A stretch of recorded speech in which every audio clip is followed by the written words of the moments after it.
আগরতলা নন্দননগর ডনবস্কোতে অক্সিলিয়াম রংনক বসকাঙ্গো जेरok raja sayati khlai bania khlai tongo muktung thakitang phaloi tongo borongno asomsa phai nori khiwi bakya pusei tlang thangbakya muktung thakitang bangkhar tlang thangbakya AMC ni bororok opati mungo logiu tongo police pati mungo tui police shaka sarkolok romi raja sayati khlai donboscote tai auxilium rungnog buskango bania khlai tongo ware wai sajaka making khajaka phiaba khunjo kajigya paithago yogya angai asomsa obahikno obijano okhran nakha shaka police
আমরা তো এইভাবে জানি যে আমরা এই খেলাটা নিয়ে যদি আমরা এইভাবে যদি বাণিজ্য করি তাহলে আমরা বাণিজ্য করতে পারবো আমরা জানি যে এইভাবে বানাই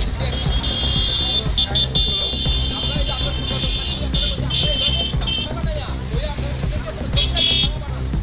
দোকানদারি করবেন চলে যাবেন না এখন আমরা লিখিত চাই এখন যদি আপনার কাছে আমি লিখিত চাই তো তাহলে আজকে যে এখানে অভিযানটা এটা কেন স্যার কি বলবেন এই বিষয়ে? আজকে আমরা নন্দননগর ডন বস্কো স্কুলের সামনে এবং অক্সিলিয়াম স্কুলের সামনে দীর্ঘদিন যাবৎ অনেক ব্যবসায়ী রাস্তার উপরে রাস্তা দখল করে দোকানপাট বাঁশ দিয়ে স্ট্রাকচার করে এবং পলিথিন দিয়ে কাভার করে ওরা দোকানের ব্যবসা চালিয়ে যাচ্ছে। হ্যাঁ, তারা একদম অনুমতি ছাড়া রাস্তার উপরেই ব্যবসা করছে। এই জন্য মানে রাস্তার যানজট প্রতিনিয়ত হচ্ছে, মানে পাবলিক চলাফেরা করার সময় গাড়ি ঘোড়া মানে একদম জাম লাগছে। এই জন্য আমরা আজকে এখানে অভিযান চালিয়েছি। যারা দোকান মানে অবৈধভাবে দোকান করছে ওদের দোকান আমরা এখান থেকে সরিয়ে দিচ্ছি, এতটুকুই। আর এখানে তো মানে জানেন একদম কনজাস্টেড এরিয়া, একদম ভিড় থাকে ওখানে। তারা একদম তাম্বু টাঙিয়ে তারা সকাল থেকে রাত অবধি ব্যবসা চালিয়ে যাচ্ছে। ফলের দোকান, সবজির দোকান, অনেক কিছু ফাস্টফুড আইটেম অনেক দোকান আছে। তো আজকে আমরা ওদেরকে আমরা বহুবার ওদের দোকানে গিয়ে বলেছি, মাইকিং করেছি, ওরা মানে দখলমুক্ত করার জন্য এই রোড, কিন্তু তারা আমাদের কথাগুলো শুনিনি। এই জন্য আমরা আজকে প্রোগ্রাম করে ওদেরকে অথরিটির আদেশ অনুসারে ওদেরকে আমরা সরিয়ে দিই। আজকে তো আপনারা অভিযান করবেন, কাল আবার দোকান খুলবে। আমরা প্রতিনিয়ত চালিয়ে যাব। কারণ আমি বলছি, আমি একজন সাংবাদিক বলছি, এখানে লোকাল যে লোকেন, আমি প্রতিনিয়ত আমার ছেলেকে নন্দননগর নিয়ে যাই, প্রচণ্ড অসুবিধা হয়। হ্যাঁ, কি বলবেন এই বিষয়ে আপনি? এই জন্যই আমরা অনেক কমপ্লেন পাচ্ছি যে এই রাস্তায় এই দোকানের কারণে বাইক থামিয়ে গাড়ি থামিয়ে মানুষ মার্কেটিং করছে, এই জন্য পুরো রাস্তা জাম হয়ে থাকে। এই জন্য আমরা ওদেরকে বহুবার বলেছি আপনারা রাস্তা ছেড়ে ব্যবসা করেন, কিন্তু ওরা রাস্তার উপরে শুধু সবজি নয়, ওরা স্ট্রাকচার বানিয়ে পলিথিন লাগিয়ে পুরো ঘরের মতো দোকান তৈরি করেছে। আপনারা দেখেছেন, এগুলি আজকে আমরা ভেঙে দিচ্ছি এবং সরিয়ে নিচ্ছি। আরেকটা বিষয়, এখানে আমরা যতটুকু জানি যে মাংস বিক্রি করে স্কুলের 100 মিটারের মধ্যে এগুলি থাকে না। হ্যাঁ।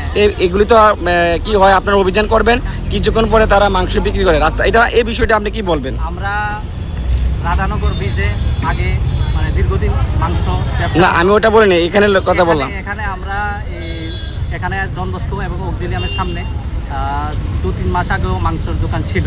আমরা অভিযান করে আমরা স্ট্যান্ডিং ডিউটি করে এখনো হচ্ছে এখনো হচ্ছে, কিন্তু আমি নিজে স্কুলের প্রমাণ। সামনে নেই। স্কুলের সামনে নেই, সম্ভবত স্কুলের থেকে একটু দূরে আছে। ওদের অ্যাকচুয়ালি আমরা যখন সরিয়ে দিই স্কুলের সামনে হয়, স্কুলের সামনে হয়, তাহলে মানে আমরা অজান্তে লুকিয়ে। জানতে হয়। তা আমরা এটাও আমাদের নলেজে আছে, আমরা প্রোগ্রাম করব, ওদের মাংস সিজ করব। ওদের মাংস সিজ করলে ওদের ক্ষতি হলে ওরা আর বসবে না। আমরা এই অভিযান চালিয়ে যাব। স্যার, আপনার পরিচয়টা? আমার পরিচয় নজরুল ইনচার্জ সানি লাগাই। Thank you sir. Step into a place full of new ideas and opportunities at Techno India University Tripura, where you learn, grow, and build your future. A place that truly helps your dreams become a reality.